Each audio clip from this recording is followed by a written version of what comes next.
오늘도 하늘 보좌 우편에서 우리를 위하여 중보하시는 우리 주님의 기도 때문에, 그리고 오늘 또 우리 부모님들이 수없이 많은 세월 동안 우리를 위해 흘리셨던 그 부모님들의 기도 때문에 오늘 우리가 이 자리에 있게 됨을 믿습니다. 귀한 찬양으로 함께 나누어 주셔서 감사합니다. 우리 오늘은 어린이 주일입니다. 사실 제가 설교를 준비하면서 왜 어린이 주일이 먼저 있고 그 다음 주일이 어버이 주일일까, 이걸 생각을 해보았습니다. 아마도 5월 5일이 어린이날이고 그 다음에 5월 8일이 원래는 어머니날이었는데 이제 아버지들이 하도 왜 아버지 날은 안 챙겨주나 이래가지고 어버이날이 되었죠. 5월 8일이 어버이날입니다. 근데 이거 제가 아무리 생각해도 좀 이상하다고 생각합니다. 아니, 어버이날이 먼저 있어야 되고 그 다음에 어린이날이 있어야 되는데 어찌하여 어린이날이 먼저고 어버이날이 그 다음인가? 이거 앞으로 빨리 바꿔야 된다고 생각합니다. 여러분 어떻게 생각하십니까? 별로 동의를 안 하시는군요. 네. 그래서 사실은 교회도 이 어린이 주일을 먼저 지키고 그 다음에 이제 어버이 주일을 지키게 되어집니다. 그래서 오늘 저는 어린이 주일이기 때문에 자녀 양육에 관한 말씀을 준비를 했습니다. 오늘 이 시간 이 말씀을 통해서 또 귀한 은혜를 받으시고 우리의 가정에 허락하신 자녀들을 위해서 기도하실 수 있는 여러분들이 다 되시기를 바랍니다. 우리 옆에 계신 분들에게 사랑합니다, 축복합니다 한번 인사하겠습니다. 네. 네. 사랑합니다라고 하면서도 이렇게 인상이 별로 안 좋은 분들이 계십니다. 좀 정말 사랑스러운 표정으로 다시 한번 좌우에 계신, 앞뒤에 계신 분들에게 사랑합니다, 축복합니다 한번 인사하겠습니다. 네, 사랑합니다, 축복합니다. 네, 사랑하는 표정을 좀 지으라고 하니까 굉장히 어색한 웃음을 짓는 분들이 계십니다. 마음에 별로 사랑이 없으셔서 그렇습니다. 진짜 마음에 주님이 주신 사랑이 충만하면 그 사랑이 여러분의 얼굴에 자연스럽게 나타나게 될 줄로 믿습니다. 우리 범천교회에 계신 모든 우리 어르신들, 우리 성도님들은 그냥 얼굴만 봐도 하나님의 은혜를, 또 하나님의 사랑을 느낄 수 있는 그런 분들이 다 되시기를 바랍니다. 해와 같이 빛나는 그런 얼굴, 하나님의 은혜 받으면 가능할 줄로 믿습니다. 여러분 잘 아시는 이미 돌아가셨지만 왕 회장을 아십니까? 왕 회장. 현대그룹의 회장이셨던 고 정주영 회장. 이분을 일컬어 왕 회장이라고 그러는데, 이 정주영 회장이 정말 세상에서 내 마음대로 안 되는 것이 세 가지가 있다, 그렇게 얘기를 했습니다. 그분이 큰 그 그룹의 총수였기 때문에 뭐든지 마음을 먹으면 다 했는데 세상에 마음대로 안 되는 게 세 가지가 있는데, 첫 번째는요, 골프가 그렇게 마음대로 안 되더라고 하는 것입니다. 골프, 조그만한 이 공을 이렇게 맞추는 게 참 마음대로 안 된다. 두 번째 마음대로 안 되는 것은 대통령이 마음대로 안 되더라. 그분이 대통령을 출마했었는데 결국 대통령 못하지 않았습니까? 그래서 대통령이 마음대로 안 되더라. 여러분, 세 번째 세상에서 마음대로 안 되는 게 뭐겠습니까? 어떻게 하셨습니까? 예, 자식이 내 마음대로 안 되더라. 자녀도 아니고 자식이 내 마음대로 안 되더라. 여러분, 그렇게 했다는 것입니다. 오늘 제가 자녀에 관한 얘기를 좀 드려야 되는데 좀 조심스럽습니다. 왜냐하면 요즘 가정들마다 자녀 얘기를 하는 것이 그렇게 쉽지 않습니다. 왜냐하면 속썩이는 자녀들도 있고 또 이 부모와의 관계가 깨어져서 늘 부모의 마음에 참 아픔이 있는 그런 자녀들도 있습니다. 이미 좀 나이가 관연했는데 아직 시집 장가를 안 가거나 아직 직장을 취업을 못해서 그냥 또 집에서 쉬고 있거나, 혹은 이런저런 중독, 알코올 중독이라든지 아니면 인터넷 게임 중독이라든지 이런 어떤 참 아픔들을 가지고 있는 자녀들이 우리 가정에 있기 때문에 이 자녀에 관해서 얘기한다는 게 참 부담스러운 그런 마음이 저에게 있습니다. 그렇지만 우리 오늘 어린이 주일을 맞이해서 우리 부모들이 자녀를 정말 하나님이 우리 가정에 주신 가장 귀한 선물이고 하나님의 기업인 이 자녀들을 어떻게 말씀의 원리대로 좀 양육해 볼까, 그런 마음으로 이 시간 함께 말씀의 은혜를 나누면 좋겠습니다. 이 자리에는 어린 자녀들을 둔 그런 부모님들도 계시고 이미 자녀를 다 키우시고 이 장성한 자녀들을 둔 부모님들도 계실 텐데 여러분 오늘 말씀을 통해서 그래도 우리가 정말 지금이라도 하나님 앞에 좋은 부모 되는, 자녀들을 위해서 기도하는 부모 될 수 있는 그런 귀한 은혜가 오늘 말씀 듣는 여러분들에게 임하시기를 바랍니다. 자녀 양육에는 왕도가 없습니다. 자녀 양육에는 뭐가 없다고요? 왕도가 없습니다. 이렇게 자녀를 양육하면 무조건 자녀가 성공한다, 그런 건 없습니다. 성경 말씀도 우리에게 원리를 가르쳐 주지 왕도를 가르쳐 주는 게 아닙니다. 여기에 계신 성도들 중에 나이가 50 이상인 분들과 이 50 밑으로 계신 분들, 이 50을 기준으로 자녀 양육에 관한 생각이 조금 나누어지는 것 같습니다. 50 넘으신 분들은 아이를 매를 때려서라도 바르게 키워야 된다, 이런 생각을 대부분 가지고 계신지 모르겠습니다. 그런데 이 40대 이하의 분들은 그렇지 않다, 아이가 있는 모습 그대로 좀 받아주고 그렇게 키워야 된다, 이게 다른 것입니다. 시대에 따라서 달라졌습니다. 그러니까 이렇게 하는 것이 자녀를 잘 키울 수 있는 유일한 방법이다, 그렇게 얘기할 수 없는 것입니다. 성경에도 오늘 우리가 읽은 본문만 하더라도 앞부분은 자녀를 노엽게 하지 말라, 그렇게 얘기해서 자녀를 그냥 있는 모습 그대로 받아주고 그냥 사랑해주라, 그런 말씀 같지만 그 뒤에 보면 오직 주의 교훈과 훈계로 양육하라, 이 훈계 혹은 교훈, 이 말은요 자녀를 엄하게 훈련을 시켜야 된다, 그런 얘기입니다. 여러분, 자녀 양육에는 왕도가 없지만 성경에서 말하는 원리는 있습니다. 오늘 이 성경에서 말하는 원리를 통하여서 우리 가정의 자녀들을 잘 믿음으로 양육하는 그런 은혜 주시고, 혹시 이미 자녀들을 잘 양육하신 분들이라면 여러분의 자녀의 자녀, 그 자녀들이 또 믿음 안에서 잘 양육될 수 있도록 이런 원리들을 배울 수 있는 귀한 시간이 되시기를 바랍니다. 우리 첫 번째, 오늘 본문을 통하여서 하나님이 우리에게 주시는 자녀 양육의 원칙 같이 한번 읽어보겠습니다. 아버지의 권위가 회복되어야 합니다. 여러분, 오늘 본문 보십시오. 또 아비들아, 너희 자녀를 노엽게 하지 말고 오직 주의 교훈과 훈계로 양육하라. 아비들이라고 얘기하고 있지 않습니까? 그죠? 자녀 양육의 책임이 부모에게 함께 주어졌는데 오늘 사도 바울은 이 본문에서 아비라고 꼭 집어서 얘기를 하고 있다는 것입니다. 여러분, 그 위에 한번 에베소서 6장 1절을 보십시오. 자녀들에게 부모 공경에 대해서 가르치는데 여기는 부모에게 순종하라, 그렇게 말하고 있습니다.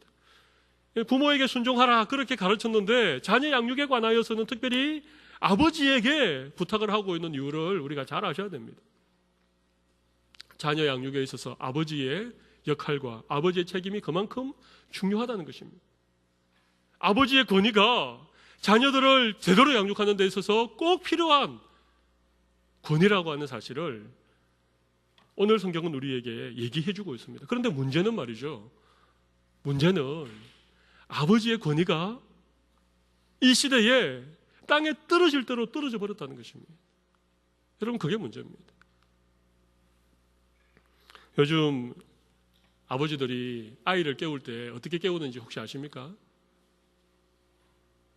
아침에 막 일어나지 못해서 그냥 이불에서 뒹굴뒹굴하고 있는 자녀를 깨울 때 아버지들 어떻게 깨우는지 아십니까?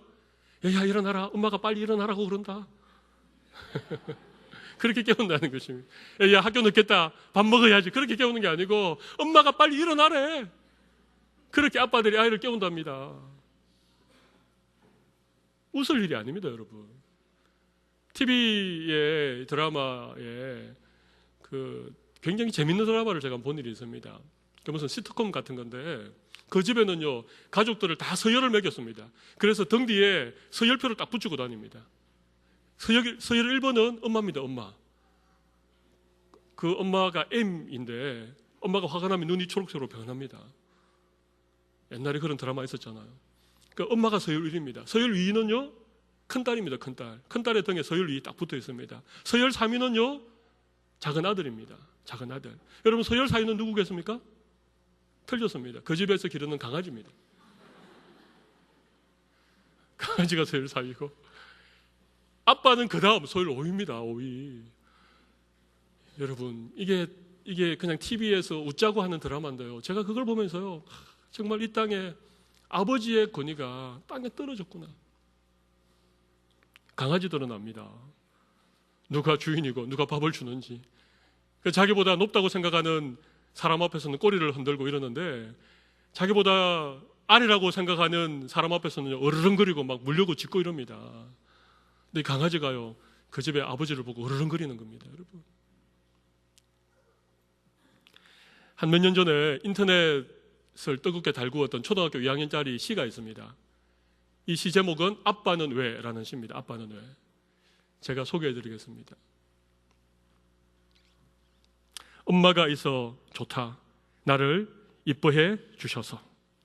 냉장고가 있어서 좋다. 나에게 먹을 것을 주어서. 강아지가 있어서 좋다. 나랑 놀아주어서. 아빠는 왜 있는지 모르겠다. 초등학교 2학년짜리가 지은 시입니다. 엄마는 나를 예뻐해 주어서 좋고, 냉장고는 나에게 먹을 걸 주어서 좋고, 강아지는 나랑 놀아줘서 좋은데 아빠는 왜 있는지 모르겠다는 거예요, 여러분. 요즘 가정에 아버지가 상실되어져, 이런 시대를 우리가 살고 있습니다.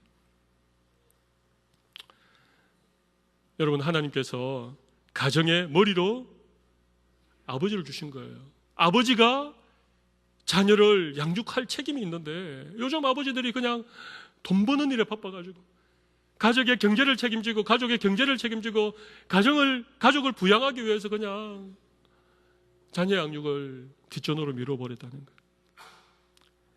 남녀노소 1000명에게 물어보았습니다. 아버지의 역할이 뭐냐? 그랬더니 이 땅의 대부분의 아버지들은 대답하기를, 가족을 부양하는 책임이 아버지가 해야 될 일이다, 그렇게 대답을 했다는 것입니다. 그런데 자녀들은 전혀 다르게 대답을 했습니다.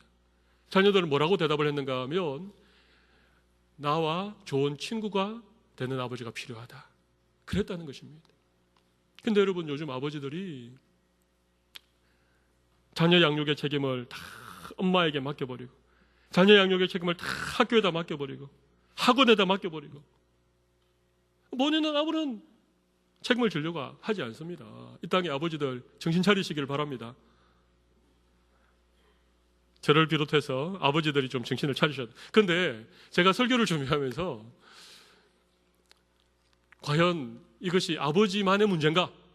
아버지의 권위가 땅에 떨어지고 자녀 양육의 책임을 다하지 못하는 것이 이 땅의 아버지들만의 문제인가? 그렇지 않다는 것을 제가 깨닫게 되었습니다. 여러분, 엄마에게 문제가 더 많이 있습니다. 아내에게 더 많은 문제가 있습니다. 여러분, 아내 되신 여러분, 아비들아, 자녀를 놀게 하지 말라, 그렇게 말씀하시니까 나는 책임을 면했다, 그렇게 생각하지 않으시기 바랍니다. 여러분, 왜 아버지의 권위가 땅에 떨어졌죠? 여러분, 아내들이 남편을 무시하기 때문에 그래요. 아이들 앞에서 남편에게 잔소리하고, 남편의 기를 죽이고. 여러분, 제 말이 틀렸습니까? 우리 범천교회를 제가 한 2년 넘게 이렇게 섬겨보다 보니까 우리 교회 가정들이 다 참 이렇게 참 단란하고 참 사랑스럽고 이렇게 행복한데, 가정이 그렇게 이렇게 행복한 가정으로 잘 유지되어지는 그 제일 중요한 이유가 뭔가? 우리 교회 남편들이 전부 다 애처가시고 공처가시고 다 경처가 들이세요. 남편들이 아내를 사랑하는 건 너무 좋습니다. 그런데 그것이 지나쳐서 남편이 남편으로서 역할을 못하고 아버지로서의 권위를 내세우지 못하는 가정은 문제가 생기는 것입니다. 여러분, 아내 여러분, 여러분의 남편들의 권위를 세워주셔야 됩니다. 특별히 자녀들 앞에서는요, 남편들에게 바가지 긁으시면 안 됩니다. 자녀들 앞에서 남편의 기를 죽이고 남편에게 잔소리하고, 여러분, 그러면 자녀들의 눈에 아버지가 우습게 보이는 것입니다. 아비들에게 자녀 양육에 중요한 책임이 주어졌다는 이 사실을 기억하십시오. 그리고 아버지들이 이 책임을 통감하고 자녀 양육에 대해서 다시 한번 생각하시기 바랍니다. 그리고 많은 아내 여러분, 많은 어머니 여러분, 남편의 길을 살려주시고 남편의 권위를 세워주시고 적어도 자녀들 앞에서는 제발 좀 남편들 기죽이는 일 하지 않으시기 바랍니다. 그렇게 할 때 아버지의 권위가 살아나는 것입니다. 아버지의 말에 위험이 있고 아버지의 딱 말 한마디가 떨어지면 자녀들이 두려워하는 것입니다. 아버지들이 할 일이 있습니다. 첫 번째는 제가 한 3가지 정도 오늘 말씀을 듣고 여러분의 가정에 돌아가셔서 해야 될 일 제가 3가지를 제가 정해왔습니다. 첫 번째는요, 자녀와 하루에 30분 이상씩 대화하십시오. 너무 어렵습니까? 그래도 하십시오. 자녀들과 꼭 하루에 대화하는 시간이 있어야 됩니다. TV 뉴스를 좀 안 보시더라도 잠을 좀 줄이시더라도 회사에서 회식을 좀 여러분 가지 않으셔도 자녀들과 하루에 30분 대화하는 것을 여러분 실천하십시오. 여러분 그게 하나님이 아버지로서 이 가정에 주신 책임입니다. 두 번째는 퇴근하자마자 소파에 쓰러져 앉음과 동시에 TV 리모컨을 잡고 TV를 켜지 않도록 하시기를 바랍니다. 이 3가지가 동시에 일어납니다. 집에 들어와서 옷을 벗으면서 소파에 눕듯이 앉으면서 바로 TV 리모컨을 가지고 TV를 켜는 게 이게 남자들의 거의 동시에 일어나는 일인데 여러분 그걸 안 하셔야 됩니다. TV를 켜는 순간 자녀와의 대화는 멀리 물 건너가게 되어집니다.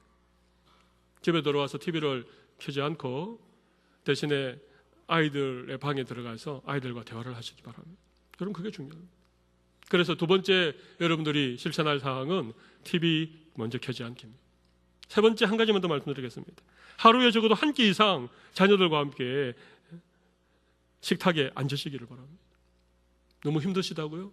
우리 가정은 그냥 얼굴 볼 일이 없다고? 여러분 그럼 노력을 하십시오. 가능한 한 해결 방법을 한번 찾아보시기 바랍니다. 가족 회의를 하셔서라도 매일 그렇게 못하신다면 적어도 일주일에 한 번, 2번은 함께 식탁에 앉으셔서 부모들이 자녀를 축복하고 또 하루 동안 있었던 일들을 함께 얘기하고 여러분 이 3가지를 아버지들이 꼭 실천하실 수 있기를 바랍니다. 아멘을 별로 안 하시나요? 이 3가지를 아버지들이 실천하실 수 있기를 바랍니다. 아멘. 하루에 30분씩 대화하고 집에 돌아와서 TV 먼저 안 켜고 하루에 한 번 이상 적어도 일주일에 2-3번은 가족이 식탁에 둘러앉는 이것만 실천해도 우리의 가정이 달라지고 우리의 자녀들이 달라지는 것입니다. 두 번째 오늘 본문을 통하여서 우리가 배울 수 있는 자녀 양육의 원칙을 우리 한번 읽어보겠습니다. 같이 읽겠습니다. 자녀를 노엽게 하지 말아야 합니다. 여러분 자녀를 노엽게 하지 말아야 된다는 것입니다. 성경에 분명히 그렇게 말하죠.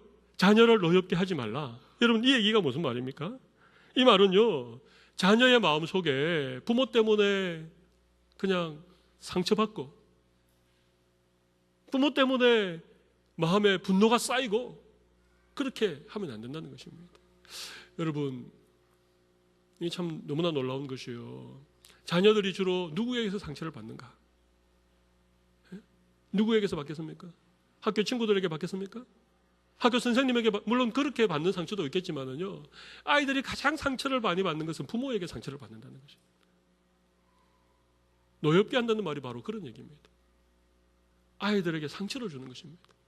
아이들의 마음에 이해되지 않는 그래서 그냥 그게 오랫동안 상처로 남게 되어지는 여러분 이걸 자녀를 노엽게 한다라고 얘기하는 것입니다.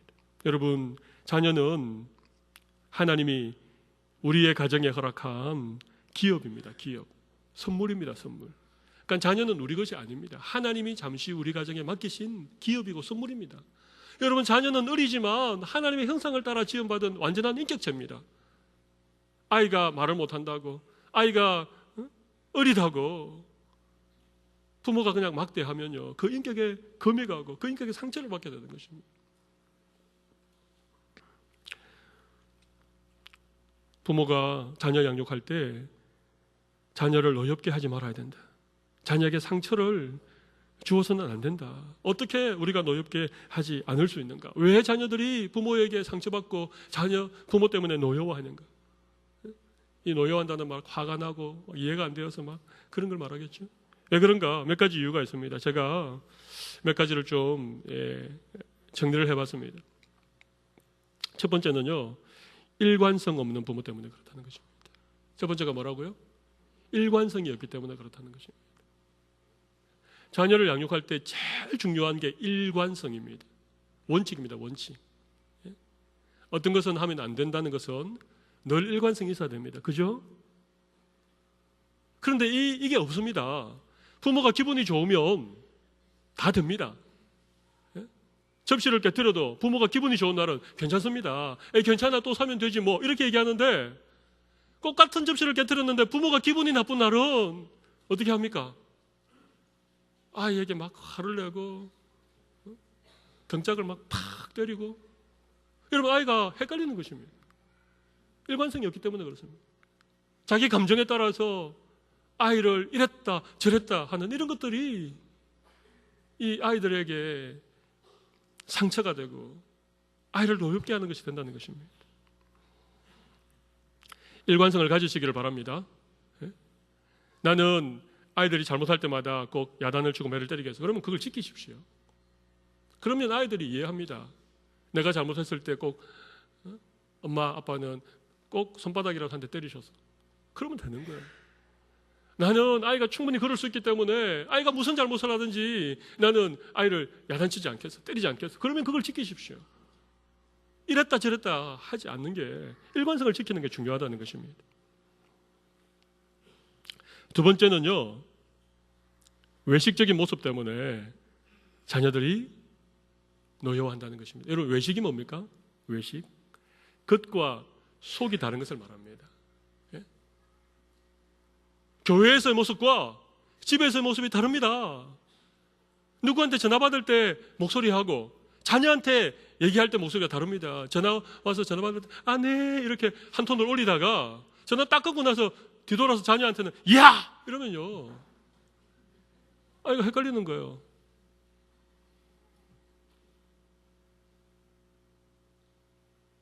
여러분, 외식하는 게 너무 안 좋습니다. 교회에서는 집사님이고, 교회에서는 주일학교 선생님이고, 교회에서는 정말 그러던 엄마 아빠가 집에 오자마자 달라지는 것입니다. 겉과 속이 다른 이 모습, 이 외식하는 모습, 이것 때문에 아이들의 마음에 상처가 생기는 것입니다.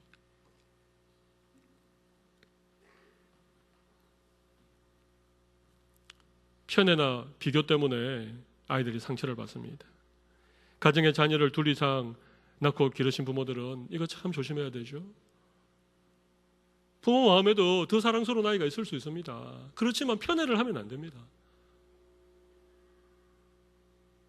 똑같이 사실은 사랑해줘야 되죠.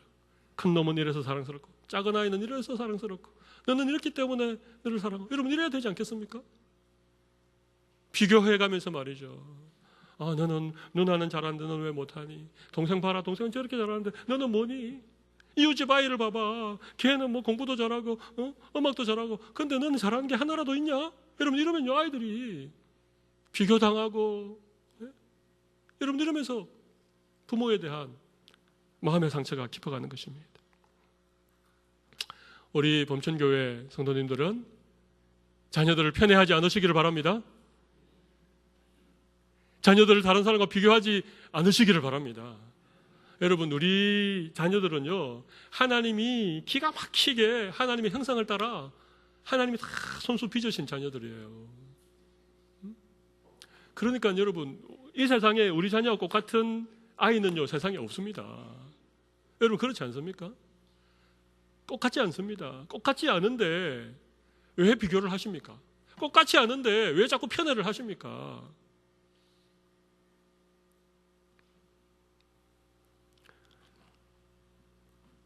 하나님의 형상 따라 가장 독특한, 이 세상에 단 하나밖에 없는 그런 자녀로 하나님 우리의 자녀를 만드시고 우리의 가정에 보내주셨는데, 그 자녀를 자꾸만 비교하면요, 우리 자녀들의 마음에 씻을 수 없는, 회복할 수 없는 깊은 상처를 부모에게 받는 것입니다.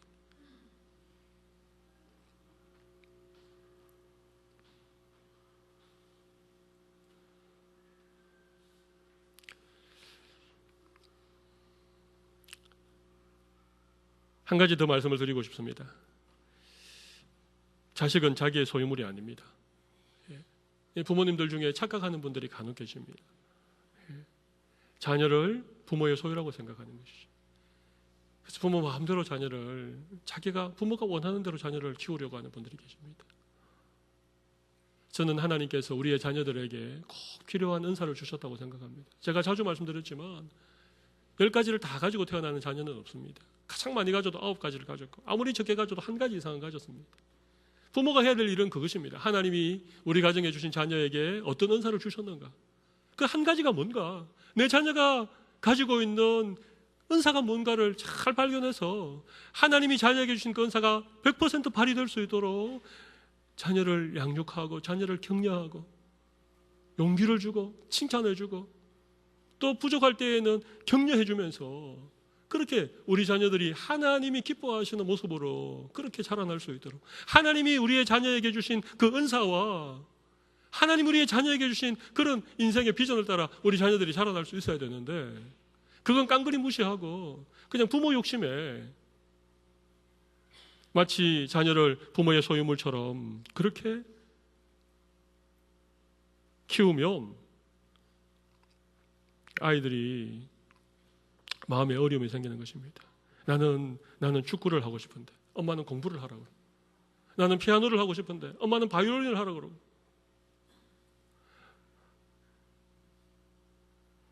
그렇다고 뭐 아이가 다 해달라는 대로 해줄 수는 없지만 여러분 잘 보십시오.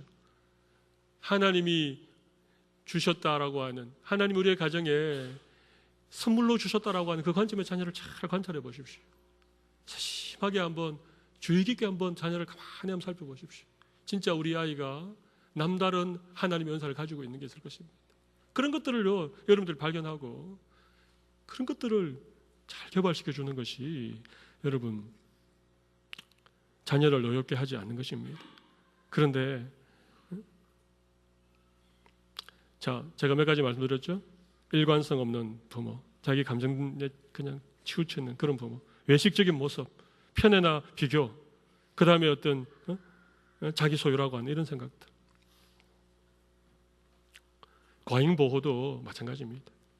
그리고 너무 이렇게 무관심해버리는, 무책임하고 방종해버리는 이것도 문제입니다. 균형이 잡히지 않은 것이죠. 이런 것들 때문에 자녀가 마음에 상처를 받고 자녀의 마음에 분노가 쌓이며 결국 삐뚤어지게 되는 것입니다. 그것이 그냥 폭발하게 되는 것입니다. 오늘 사랑하는 부모 여러분, 자녀를 어렵게 하지 않는 그런 부모로서의 책임을 다 하실 수 있기를 바랍니다. 혹시라도 어렸을 때 그냥 자녀를 그렇게 하신 부모들이 계시다면 지금이라도 여러분 괜찮습니다. 지금이라도 사과하십시오.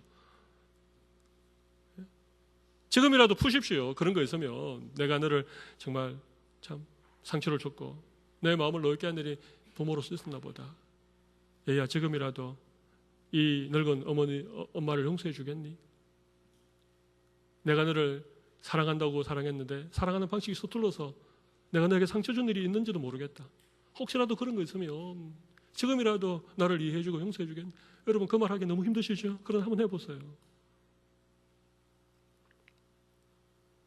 어린이날도 있고 어버이날도 있고 어버이는 가정의 달이니까 얼마나 좋습니까?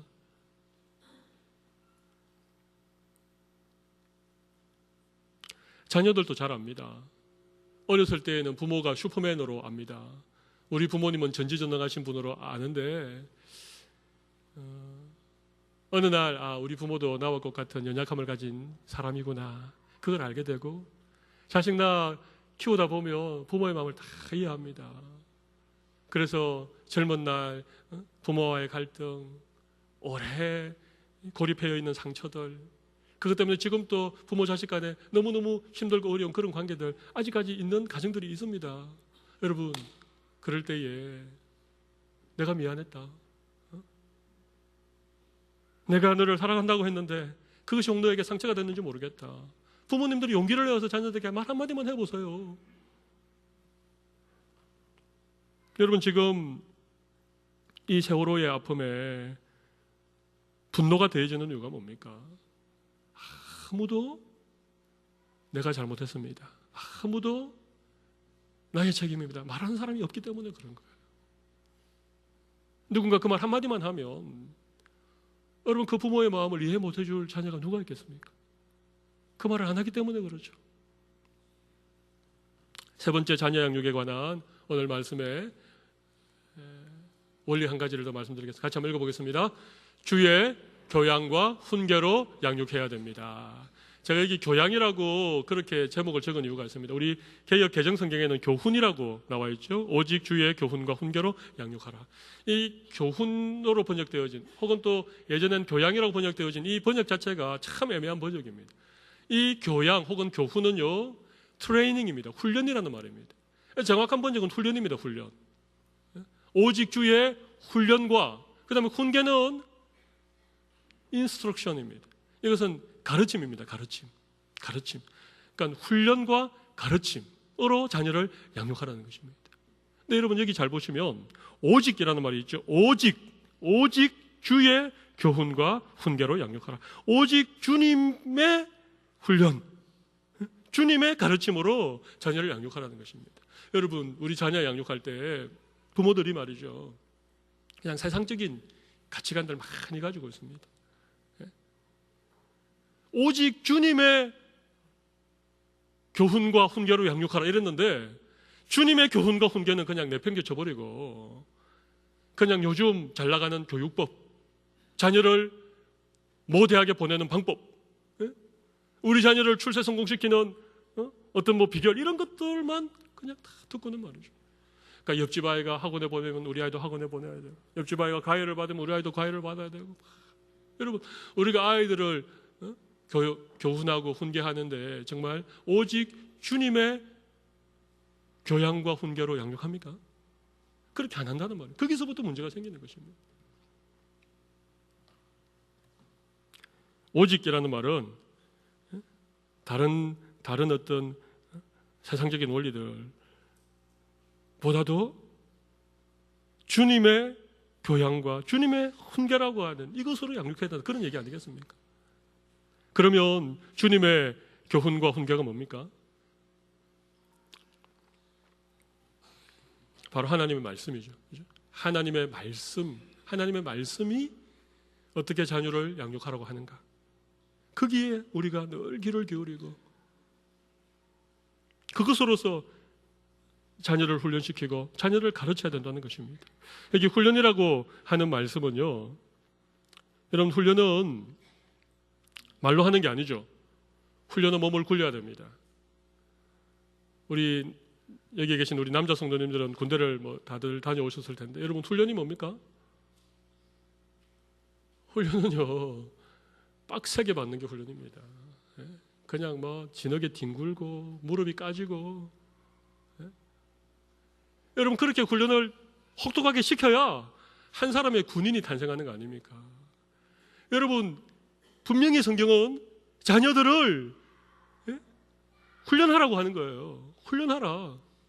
부모에게 자녀를 훈련하는 책임이 주어져 있습니다. 어떤 것을 훈련해야 되는가? 세 가지가 있습니다. 하나는 인격 훈련 시켜야 됩니다. 인격 훈련. 자녀들에게 인격 훈련 시키셔야 돼요.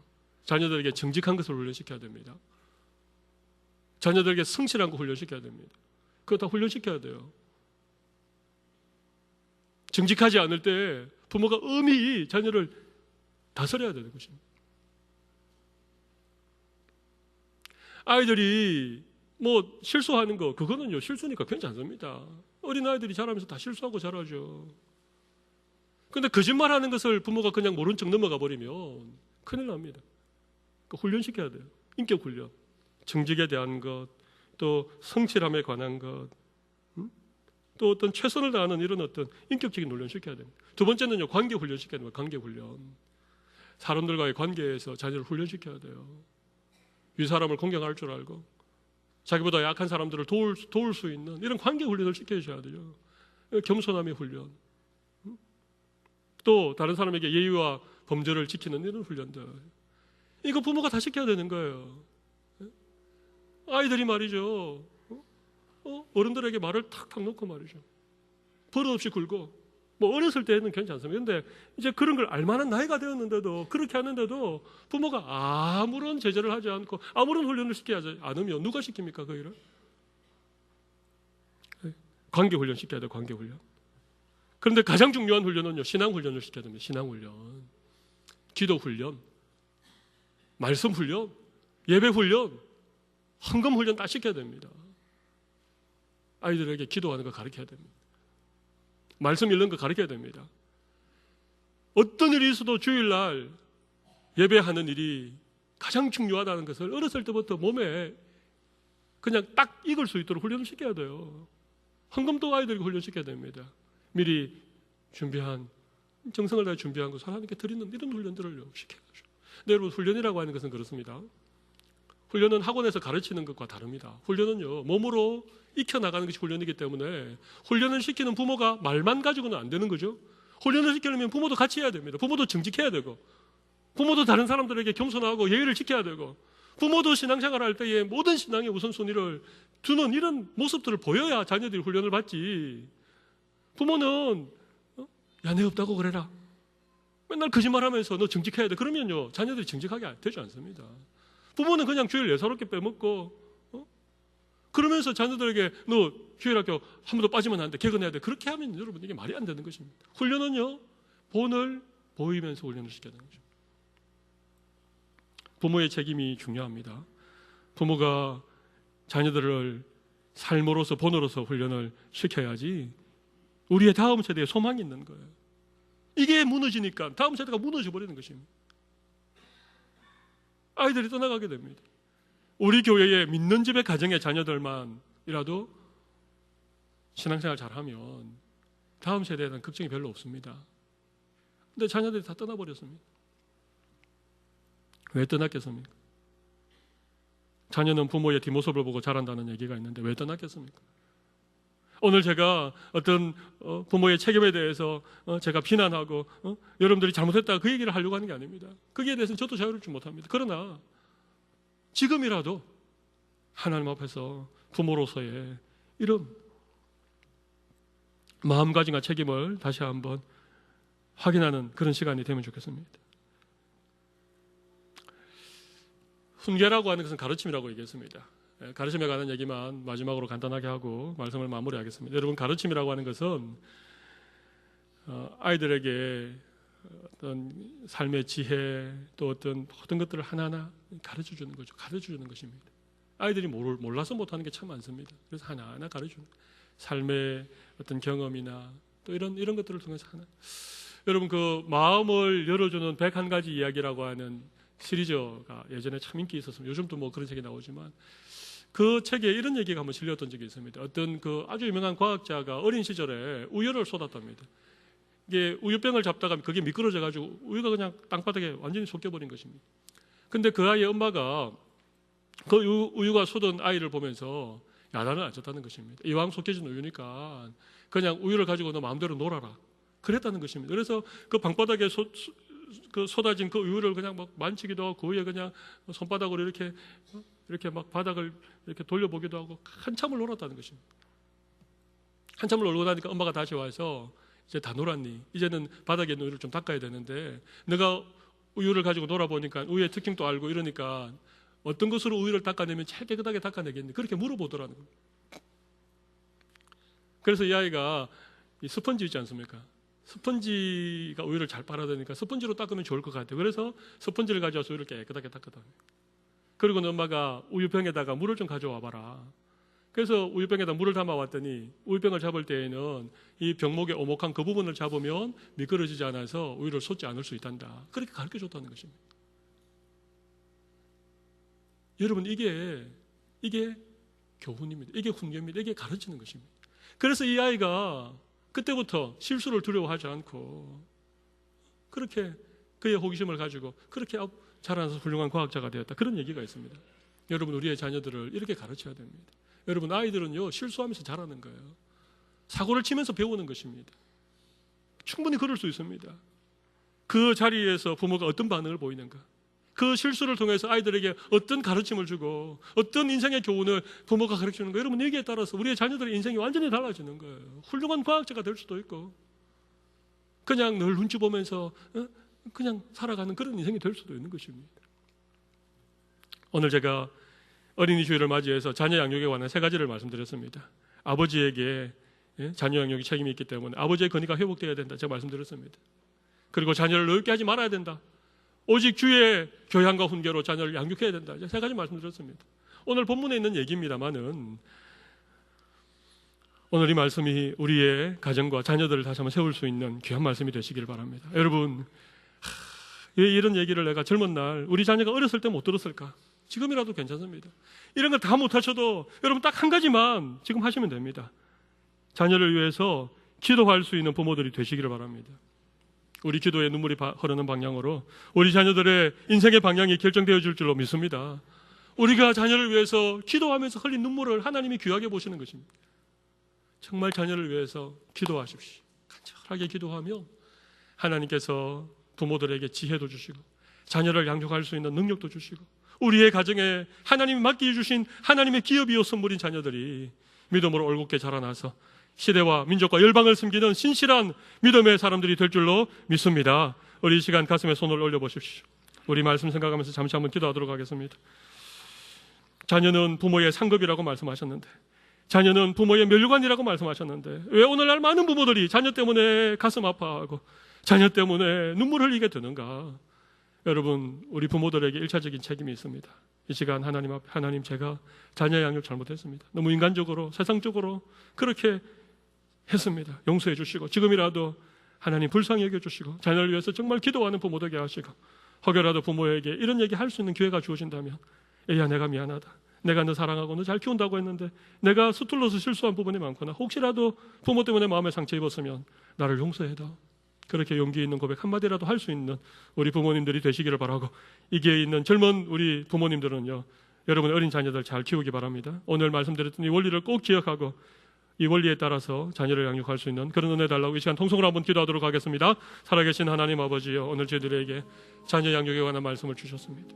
하나님 아버지, 하나님 우리 가정에 맡기신 천하보다도 귀한 생명인데 하나님의 기업이요, 하나님의 선물로 우리에게 자녀 맡겨주셨는데 우리가 자녀를 잘못 양육했습니다. 잘한다고 했는데 잘 몰라서 서툴러서 실수한 것이 너무 많이 있습니다. 아이에게 상처 준 일도 있습니다. 하나님 아버지요, 부모 욕심으로 자녀를 양육했을 때도 있습니다. 하나님 아버지, 일관성을 가지고 자녀를 객관화시키면서 그렇게 자녀를 양육해야 되는데 너무나도 주관적이고 너무나도 감정에 치우쳐서 주님 불쌍히 여겨주시고, 혹여라도 우리의 자녀들이 부모 때문에 어려움을 겪고 있다면 하나님 아버지, 오늘 부모들이 용기 내어서 미안하다, 잘못했다, 내가 너를 사랑하는 것이 서툴렀다 말할 수 있는 믿음의 용기 돌아가시고 우리의 가정들을 회복되게 하시고 자녀들을 회복되게 하시고, 하나님이여, 우리 하나님의 신실한 은혜를,